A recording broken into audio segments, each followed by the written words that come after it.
You obviously have filters that you apply on selecting people as you do on stocks. Can you tell us a little bit about what those filters are? That is a key question, because when we buy businesses, we don't have managers to put in them. I mean, we're not buying them that way. We don't have a lot of MBAs around the office that we're... Thank God. Yeah.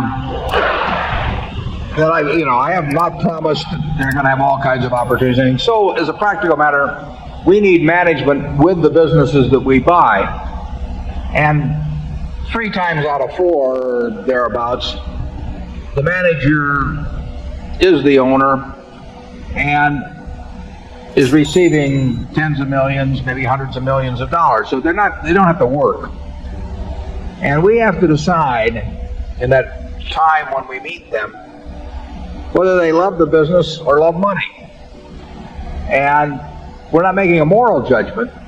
Charlie may, but I'm not making a moral judgment about whether it's better to love the business or love money, but it's very important for me to know which of the two is the primary motivator with them. And we have had extremely good luck in identifying people who love their business.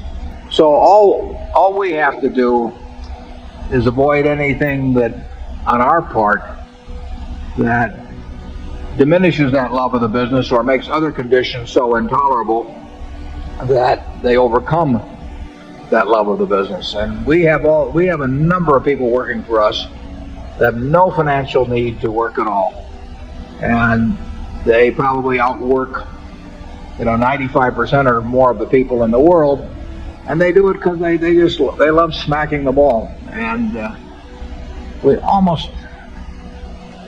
we virtually had no mistakes in that respect. And we have identified a number of people, Charlie and I have, in terms of proposals to us, where we felt that they liked the money better than the business. They were kind of tired of the business, and they might promise us that they would continue on and they would do it in good faith, but something would happen 6 months later, a year later, and they'd say to themselves, why am I doing this for Berkshire Hathaway when I could be doing whatever else they want to do?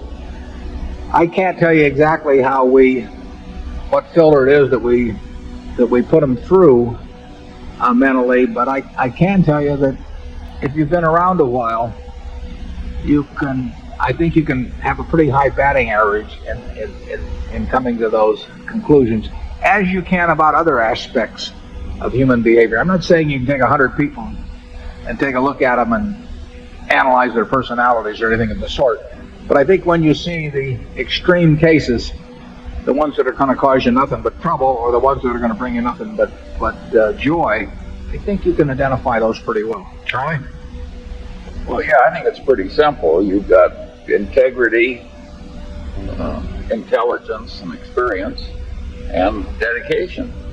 And that's what human enterprises need to run well. And we've been very lucky in getting this marvelous group of associates to work with all these years. But we filter out a lot of people, and then they say, how do you filter them out?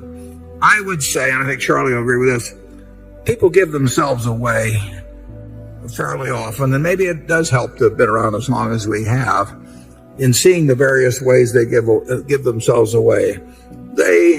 When somebody comes to me with a business, then I probably shouldn't tell this publicly because they'll probably tailor their approach subsequently, but when they come, just the very things they talk about, what they regard as important and not important, there are a lot of clues that come as to subsequent behavior.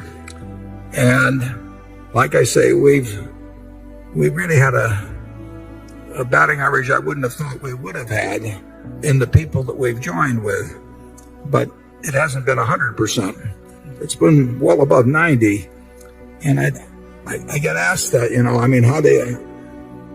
how do you make those judgments? And I don't know, Charlie, can you articulate the way we do it? Well, partly we're deeply suspicious when the proposition is too good to be true.